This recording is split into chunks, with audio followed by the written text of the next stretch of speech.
नमस्ते सारे पेरेंट्स को। Good evening to all. Hi hello my friends. ये वीडियो को जो मैं लेके आया हूँ, ऑब्वियस सी बात है, आपने देख लिया थंबनेल में। इस वीडियो में मेरे उन सारे स्टूडेंट्स और उन सारे पेरेंट्स से मैं मुखातिब होना चाहता हूँ जो हमेशा कोई ना कोई चीज़ में फंसकर कोई गलत कदम उठा लेते हैं। लास्ट तक देखिए, दोस्त ही समझिए यार मुझे। इस वीडियो के लास्ट तक मैं कुछ ऐसे एग्जांपल्स आपके सामने रखूंगा स्टूडेंट्स के और पेरेंट्स के, जिससे डेफिनेटली आपके अंदर कोई ना कोई पॉजिटिविटी आएगी।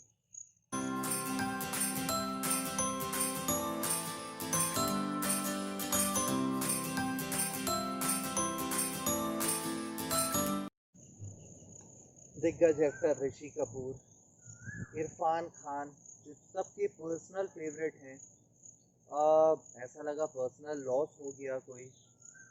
और अब सुशांत सिंह राजपूत की जो न्यूज़ मिली, ऐसा लग रहा है कि बिल्कुल ये साल पता नहीं क्या किस तरह से चलता चला जा रहा है। और सबसे बड़ की चीज़ की एक नेगेटिविटी फैली हुई है। मुझे ऐसा लगा कि मुझे एक वीडियो के साथ आपके सामने आना चाहिए जिसमें रिजल्ट भी कवर अप हो सके, बहुत सी चीज़ें कवर अप हो। तो मैं आता हूँ, अक्षय कुमार ने एक वीडियो जारी किया जस्ट जैसे ही सुशांत सिंह राजपूत की खबर मिली। मेरे ख्याल से उसी दिन या उसके जस्ट अगले दिन सुबह अक्षय कुमार का एक वीडियो आया। तो उसमें उन्होंने ये कहा कि कुछ भी हो जाए आपको ये कदम नहीं उठाना चाहिए। और पिछले इतने साल के मेरे एक्सपीरियंस से कि जब मैं 9, 10, 11, 12 के बच्चों के साथ में रहता हूँ, कॉलेज के स्टूडेंट्स के साथ में रहता हूँ, खुद मेरे ही कितने सारे कलीग्स, मेरे ही कितने सारे जूनियर्स इस तरह से वो रहते हैं कि कितने सारे ऐसे लो फेजेस हमें फेस करना पड़ता है, जिसके बाद सचमुच में ऐसा लगता है, लाइफ में कितने ही वक्त ऐसे आते हैं जब सच में ऐसा लगता है कि बस हम खत्म हो गए। अब हम खत्म हो गए, हमें बिल्कुल अब हम फेस नहीं कर सकते हैं शायद अपने दोस्तों को, शायद अपने पेरेंट्स को, शायद बाहर निकल के अपने आस पड़ोस को। हमें बिल्कुल घर में बंद हो जाना चाहिए। और ये वक्त होता है जब हमें ये हमारे दिमाग में ये सोच आते चला जाता है, मैं दरवाजे बंद कर लूँ, लोगों से कट ऑफ हो जाऊं, बिल्कुल मैं ये करूं कि बिल्कुल खेलना कूदना कल तक जो मैं करता था, लोगों से मिलता था, इनफैक्ट सोशल मीडिया पे एक्टिविटीज भी धीरे धीरे कम होने लगती है, नेगेटिविटी बढ़ने लगती है। मुझे खाना पीना बहुत पसंद है, लेकिन धीरे धीरे शायद कभी ऐसा कुछ होता है कि नहीं, मुझे खाने में भी दिलचस्पी नहीं, किसी चीज़ में मुझे दिलचस्पी नहीं रह जाती। और एक वक्त धीरे धीरे ऐसा आता है जब इतनी हैवी मेंटलिटी, इतनी हैवी नेगेटिविटी मेरी मानसिकता पे असर डालती है कि कभी भगवान ना करे जो इस तरह का न्यूज़ मिल जाता है। पिछले कुछ दिनों में मुझे एक न्यूज़ मिला, मुझे उसमें न्यूज़ मिला कि एक लड़की, कुछ 27-28 वर्ष की वो लड़की थी। She was 28 years of age and she had completed at least 3 types of degrees. उन्होंने इंजीनियरिंग की हुई थी, पोस्ट ग्रेजुएशन किया हुआ था, और उसके बाद किसी बहुत ही अच्छे रेप्यूटेटेड फर्म में वो पढ़ाई करा रही थी। उसके बाद शी वॉज परसुइंग PhD, वो थीसिस लिख रही थी। और उसके बाद वो इतना ज़्यादा उसे एक जॉब पाने की मशक्क़त करनी पड़ रही थी कि बहुत दिनों तक उसने पेशेंस रखा। और बहुत दिनों के बाद जब उसका पेशेंस टूटा, जब अपने घर वालों के सामने उसका ये गुस्सा फूटा और ये सारी चीज़ें हुई, तो शायद इन द एज ऑफ 26 उसकी शादी करा दी गई। और जब वो अपने इन लॉज के घर में गई तो इस तरह से उसको प्रताड़ित किया गया, फाइनली उसकी लाइफ में कुछ नहीं रह गया। मेरे ख्याल से इस जून या इस मई की बात है, उसने ये रास्ता अपना लिया, सुसाइड का। मेरे दोस्तों, पेरेंट्स से मुखातिब हूँ, हर किसी से मैं मुखातिब हूँ, बात कीजिए। देयर इज़ अ वे, रास्ते हर जगह हैं, हर समय है। हम और आप नहीं समझ सकते हैं इस सुशांत सिंह राजपूत की क्या कंडीशन थी, ये बात सच है। लेकिन फिर भी कितनी भी बुरी कंडीशन हो जाए, इतनी बुरी कंडीशन कभी नहीं हो सकती कि वो सुसाइड एक सिर्फ उसके पास में रास्ता बचे। अरे उन्होंने कम से कम इतने पैसे तो कमाए थे कि वापस वो अपने सिटी में जाके कोई नया बिजनेस स्टार्ट कर सकते थे। मैं मानता हूँ कि ये बोलना बहुत आसान है, उनकी जो कंडीशन थी वो बहुत बुरी थी, लेकिन क्या कम से कम वो बात नहीं कर सकते थे? बात कीजिए। क्लास 10th का रिजल्ट कल आया, क्लास 10 सीजी बोर्ड का रिजल्ट कल आया। इसी तरह से सीबीएसई का रिजल्ट भी वेट कर रहे हैं, 10th फिर 12th और भी चीज़ों का रिजल्ट की वेट। शायद बहुत बार ऐसा होता है कि स्टूडेंट्स सुसाइड अटेम्प्ट करने की तरफ चले जाते हैं। आज मेरे ये वीडियो बनाने का मकसद ये है कि मैं आप लोगों से अपनी एक कहानी शेयर करूँ। बहुत पहले की बात है, 3-4 साल हो गए, 4-5 साल हो गए शायद इस बात को। मेरा एक स्टूडेंट, उस वक्त की बात है कि जब मैं अपने घर में क्लासेस लेता था और मैं अपने घर में शाम के वक्त में क्लासेस लेता था। अराउंड 25 लोगों के बैठने की व्यवस्था थी मेरे घर में एक हॉल में। वो 25 स्टूडेंट्स मेरे पास में आके बैठते थे। 25 ये जो बातें मैं आपसे कह रहा हूँ, ये मैं चाहता हूँ कि जितने अभिभावक हैं, जितने पेरेंट्स हैं, ये भी खास तौर पे ये सुने। मेरा ये वीडियो जहाँ भी जाए, जितने भी आप में से लोग शेयर करेंगे, मेरे जितने भी सोशल मीडिया के प्लेटफॉर्म पे होगा, मैं चाहता हूँ कुछ कहानियों को आप लास्ट तक सुने, जिनके बाद आप शेयर भी करें उन पेरेंट्स को जो पेरेंट्स कई बार अपने स्टूडेंट, अपने अपने बच्चे को इतना ज़्यादा प्रेशराइज कर देते हैं कि वो टूट जाते हैं। वो शायद उतना प्रेशर लेने के कंडीशन में ही नहीं होते हैं और वो टूट जाते हैं। तो मैं अपनी कहानी पे वापस आता हूँ। एक शाम की बात है, बच्चे मेरे यहाँ पे आए। शाम का 7 बजे का मेरा क्लास था, 7 से 8:30 वो एक 1.5 घंटे का सेशन होता था। बच्चे आए, बच्चे आके बैठे और पूरा क्लासरूम भर गया। एक स्टूडेंट था, उसका नाम मैं नहीं लूँगा, क्लास 12th का स्टूडेंट, जो कि अब ये प्रॉब्लम सिर्फ एक शहर की नहीं, एक स्टेट की नहीं, धीरे धीरे ये प्रॉब्लम पूरे देश की बनती चली जा रही है और हमारे देश में ये चीज़ बहुत ज़्यादा है। वो स्टूडेंट थोड़ा देर पढ़ने के बाद, क्लास स्टार्ट हुआ 10 मिनट 15 मिनट के बाद, वो हेड डाउन करके बैठ गया। उसे बड़ा सीवियर पेन होने लगा हेड। उसने मेरे से थोड़ी देर के बाद में पूछा कि सर मुझे अनईज़ी फील हो रहा है, मैं बाहर, मुझे वॉमिट फील हो रहा है, मैं बाहर से आ सकता हूँ? मैंने उससे हाँ बोला। 5 मिनट के बाद वो बाहर से अंदर आया, लेकिन उसे फिर भी अनईज़ी फील हो रहा था। 10 मिनट के बाद फिर उसने सिर झुका के वो बैठ गया और इस बार उसने मुझसे कहा कि सर मुझे बहुत ख़राब लग रहा है, मैं बैठ नहीं पा रहा हूँ, मैं जाना चाहता हूँ। तो मैंने भी कहा कि ठीक है जाओ। अब वो घर चला गया। फॉर्चुनेटली उसके जो फादर थे, वो मेरे बड़े अच्छे पुराने संबंध रहे हैं उनसे, तो उनसे मेरी बीच बीच में बात हो जाना और ये इस तरीके की चीज़ें होती थी। उनसे मैंने तुरंत उनको कॉल किया। मैंने इस बच्चे को पूछा भी कि बेटा तू पहुंच जाएगा अच्छे से, किसी को भेजूं तेरे साथ? इसने मुझसे कहा कि नहीं सर मैं पहुंच जाऊंगा। तो मैंने कहा कि ठीक है। जैसे ही ये बच्चा यहाँ से निकला, जो इसके दोस्त थे उनसे मैंने पूछा और मैंने उनसे बिल्कुल खुल के बताओ मैंने कहा। उन्होंने बताया ये चीज़ों को कि नहीं सर, हाँ वो गड़बड़ कंडीशन में है और वो सही कंडीशन में नहीं है, उसने ड्रिंक किया हुआ है।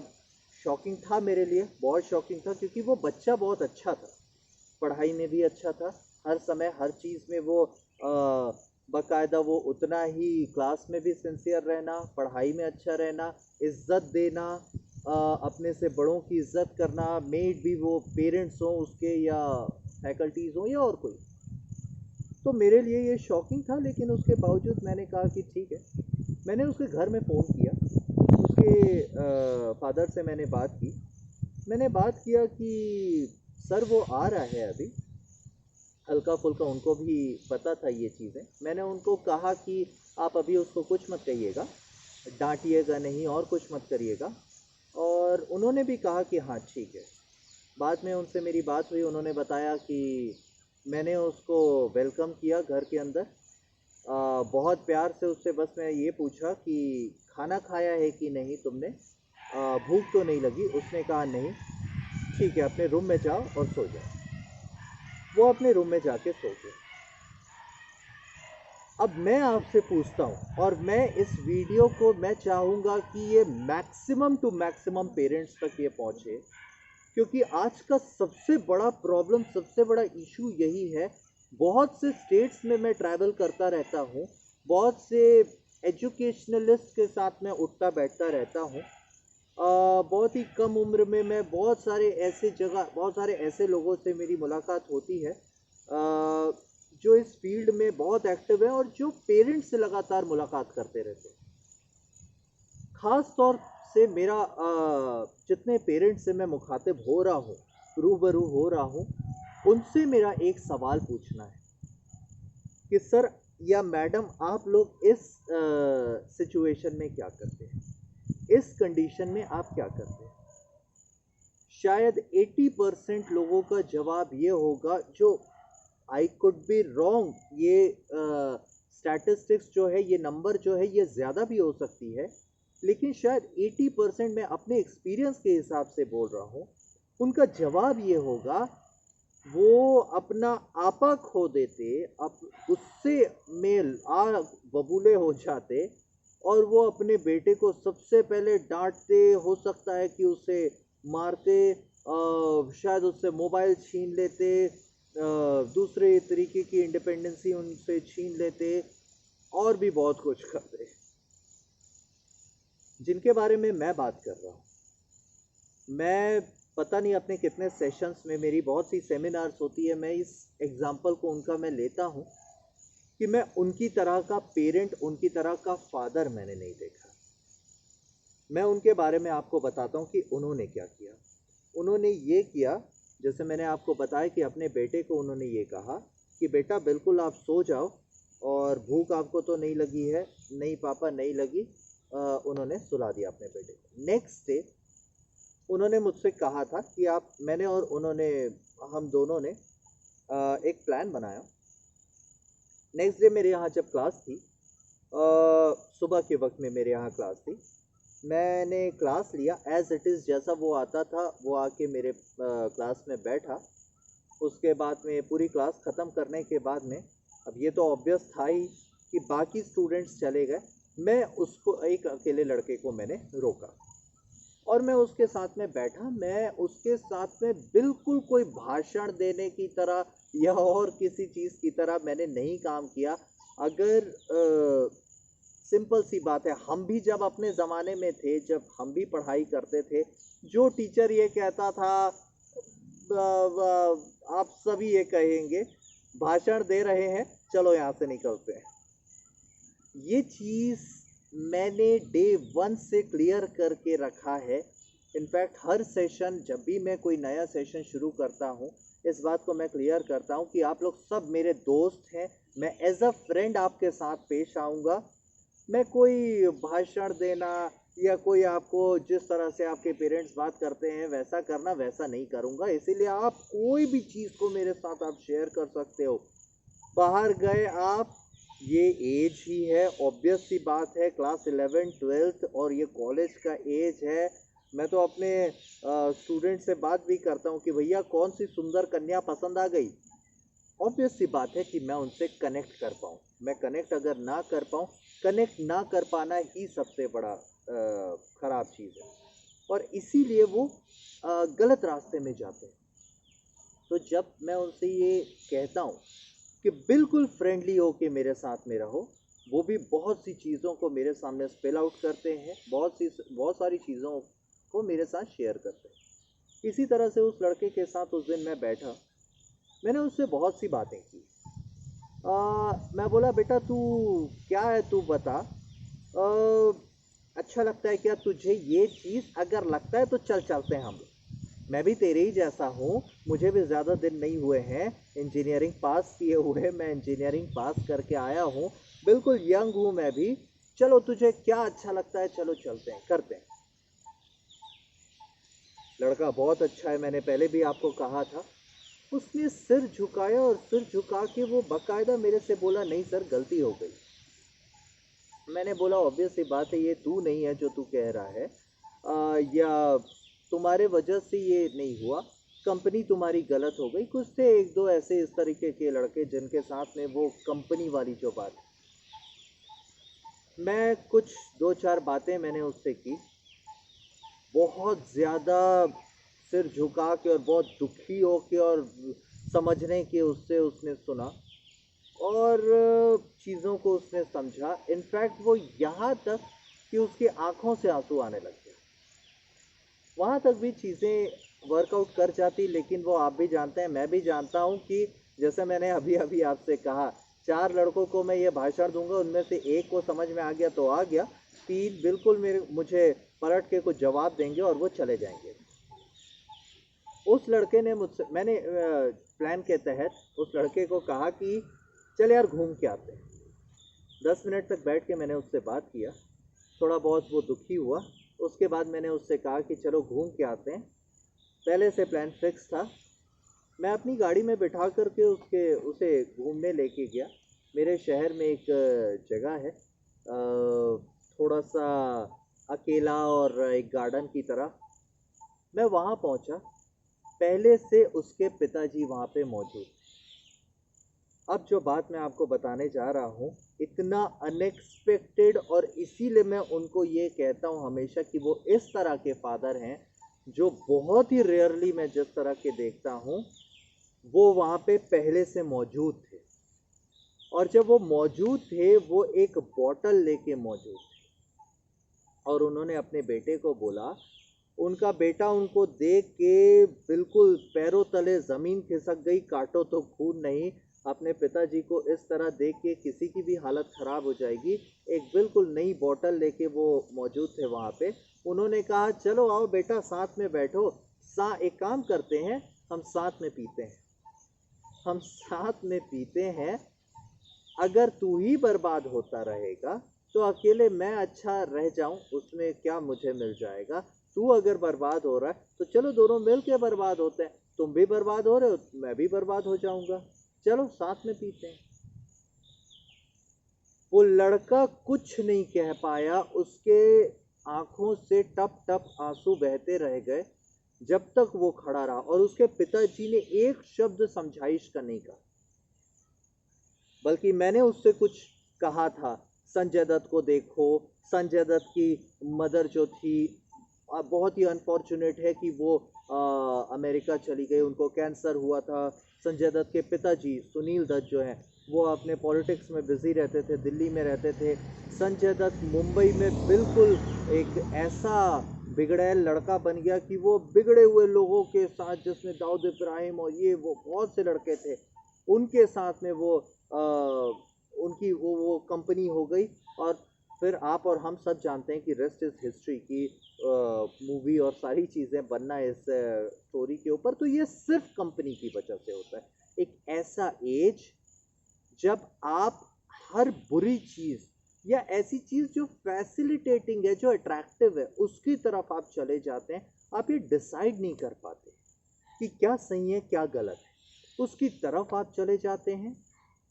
और सुसाइड करना और ये सारी चीज़ें करना भी इसी का एक हिस्सा होता है कि अब तो मेरे ऐसा कुछ हो गया कि मैं फेल हो गया, अब तो मेरे लिए दुनिया ही ख़त्म हो गई, अब तो मेरे पास, मैं तो फेस नहीं कर सकता अपने मम्मी पापा को, फेस नहीं कर सकता हूँ उस टीचर को, मेरे चाचा जी का बेटा का मार्क्स मुझसे ज़्यादा आया था, मेरे मामा जी की बेटी का मार्क्स मुझसे ज़्यादा आएगा, और ताने सुनने को मिलेंगे मुझे, इससे बेहतर है मैं फांसी लगा के मर जाऊँ।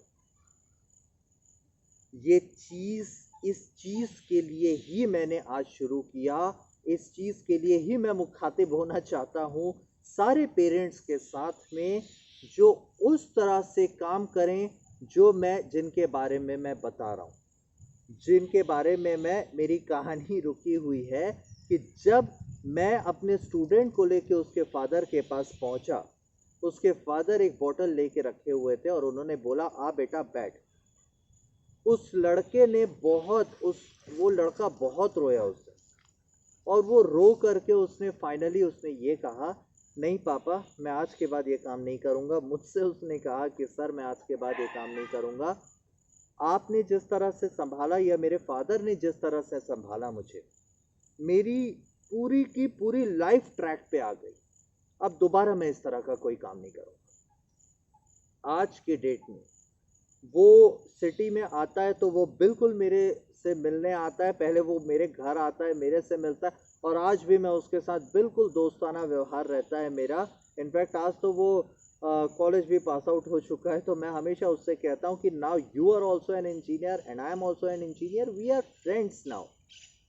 अपने दोस्तों के सामने खुलिए, नहीं है तो आपको पता है मेरा कांटेक्ट नंबर आपको पता है, मेरे सामने आप खुलिए, मुझसे बात कीजिए, स्टेप इन कीजिए मेरे इंस्टीट्यूशन में, फ़ोन कीजिए मुझे, व्हाट्सअप कीजिए मुझे, और जो सोशल मीडिया जहाँ पे मैं हूँ वहाँ पे आप मेल कीजिए मुझे। और ये सारी चीज़ें करके आप मेरे सामने रखिए अपनी प्रॉब्लम्स को। बहुत से ऐसे स्टूडेंट्स हैं जो मेरे सामने ये प्रॉब्लम्स रखते हैं। ये मेरी तरफ से आपको प्रॉमिस है, ना आपके पेरेंट्स को पता चलेगा ना किसी और को पता चलेगा, लेकिन हाथ जोड़ के ये निवेदन है किसी इस तरह का कोई कदम मत उठाइए। और उन पेरेंट्स से भी मैं मुखातिब होना चाहता हूँ जो अपने बच्चों पे बहुत ज़्यादा प्रेशराइज करना और इस तरह की चीज़ें करना करते हैं। मैं खुद क्रिकेटर हूँ, प्रोफेशनल क्रिकेट भी खेला है मैंने, और इस लिहाज से मैं समझता हूँ कि कोई ऐसा बच्चा जो स्पोर्ट्स की तरफ ड्रिफ्ट होना चाहता है in the age of 10 years, 11 years, 12 years, 14 years, 16 years, उसको कितने ही पेरेंट्स ऐसे मैंने देखे हैं जो रोक लेते हैं अपने बच्चे को, वो जाने नहीं देते उस तरफ। मैं मानता हूँ ये एक मिडिल क्लास फैमिली मेंटालिटी है, हम सबने ये झेला हुआ है, आपने भी देखा हुआ है, मूवी के अंदर आपने देखा है। धोनी से बड़ा एग्जाम्पल तो कोई हो ही नहीं सकता है कि उस मूवी में भी एक डायलॉग था ये कि हमारा बेटा रेलवे में नौकरी लग गया, बस माता रानी की कृपा से रेलवे में नौकरी लग गया, अब और क्या चाहिए हमको, और कुछ चाहिए ही नहीं हमको, बस बहुत बढ़िया, बहुत अच्छी चीज़ हो गई। उनका तब तक ये मानना था कि रेलवे में नौकरी करेगा हमारा बेटा, वो बहुत ज़्यादा सक्सेसफुल रहेगा। लेकिन उसकी मदर का डायलॉग भी आपको याद होगा कि ये इतने से मानने वाला नहीं है, और वो बिल्कुल छोड़ के आ जाता है। फाइनली पिताजी का भी यही कहना होता है कि वही तुमको रेलवे का जॉब नहीं छोड़ना था, लेकिन अगर वैसा होता तो हमको आज महेंद्र सिंह धोनी नहीं मिलता। और इसीलिए सबको बहुत बड़ा शौक लगा, चाहे वो बॉलीवुड हो, बॉलीवुड के बाहर हो, हमारी फ्रेटर्निटी हो, खुद मैं हूँ, बहुत बड़ा शौक लगा कि एक ऐसा एक्टर, एक ऐसा इंजीनियर जो कि ऑल इंडिया 7th रैंक लेकर आया था, जिसने छिछोरे और धोनी की तरह इतने पॉजिटिव मैसेज देने वाली मूवीज की, वो ऐसा कदम कैसे उठा सकता है। बाकायदा उसने ये चीज़ कहा है, धोनी में उसने ये चीज़ कहा है कि अगर सिक्योरिटी में फंस गए हम तो हम रह जाएंगे। कभी भी इस तरह का कदम जब उठाने का मन करे तो ये याद रखो, मैं स्टूडेंट्स और जो मेरे दोस्त हैं उनके बारे में मैं बात कर रहा हूँ, कभी भी ये याद रखो कि ज़िंदगी बहुत बड़ी है, बहुत कुछ किया जा सकता है। May it be your study, may it be your career, may it be your relationship में फेल हो गए, सुसाइड कर लेते हैं। मान गया कि आपका रिलेशनशिप बहुत स्ट्रांग था, मान गया कि उस एक इंसान, उस एक व्यक्ति के बगैर आप नहीं रह सकते थे, मान गया कि आपका करियर के बारे में जो आपने सोचा था वो करियर के अलावा आप और किसी करियर को ऑप्ट नहीं करना चाहते हैं। मेरा ही एग्जांपल ले लीजिए, मैं पागल हूँ क्रिकेट के लिए। मैं क्रिकेट के आज मैं चाहे जो भी कर रहा हूँ, मैं अगर वो नीली रंग की जर्सी पहनता, मुझे तब जो खुशी होती, कभी और कितना भी मैं पैसा कमा लूँ, कितना भी मैं आगे बढ़ जाऊँ अपने फील्ड में, मुझे वो खुशी कभी नहीं मिलेगी, वो सेटिस्फैक्शन मुझे कभी नहीं मिलेगा। मान लिया कि वो चीज़ कभी नहीं मिलेगी, लेकिन इसका क्या मतलब है कि ऊपर वाले की दी हुई नेमत को एक सेकंड में ख़त्म कर दें? क्या पता आपको कि आपने ख़त्म कर दिया अपने आप को, चलिए आपने ख़त्म कर दिया अपने आप को, उसके बाद क्या? कोई भी कभी भी मर के फिर वापस नहीं आया है। स्वर्ग नर्क ये वो सारी चीज़ें सुनने की बातें, हमने ना आपने कभी नहीं, किसी ने नहीं देखा है। आप यहाँ रह के कर सकते हैं जो कर सकते हैं, या तो उस व्यक्ति, उस मुकाम, उस खेल, उस करियर जिससे आप पागलों की तरह प्यार करते हैं, भिड़ जाइए पागलों की तरह और हासिल कीजिए। और या तो फिर अगर वो आपके हाथ से निकल गई, नहीं हासिल कर सकते, जिंदगी बहुत बड़ी है, दुनिया बहुत बड़ी है, आप बहुत सी दूसरी चीज़ों को हासिल कर सकते हैं। तो ये मेरा स्टूडेंट्स और पेरेंट्स दोनों से एक वीडियो था। मैंने सोचा इस तरह की किसी माहौल में, बाहर के खुले आसमान के नीचे मैं बैठ के आपसे बात करूं, इसीलिए आज मैं न फॉर्मल्स में था और बिल्कुल फ्लैम्बॉयंट तरीके से मैंने सोचा कि आपके सामने मैं आके कुछ बातें करूं। ट्रिग्नोमेट्री का जो टॉपिक्स हैं वो मेरे चल रहे हैं ऑलरेडी। इसके बाद इसके पहले के बहुत से ऐसे टॉपिक्स हैं जो चल रहे हैं ऑलरेडी, लेकिन इस तरह की कुछ बातें करनी मुझे ज़रूरी थी। सारे स्टूडेंट्स और जिनको मैं बिल्कुल मेरे दोस्तों की तरह मैं देखता हूँ, जितने मेरे दोस्त हैं, सबको मैं ये कहूँगा कि अगर आपको 1% भी इस वीडियो को देखकर पॉजिटिविटी मिलती है, इसे शेयर कीजिए, लोगों तक पहुंचाइए, और कभी अगर कोई नेगेटिविटी फील हो, मुझे आप बिल्कुल कॉल कीजिए। Thank you.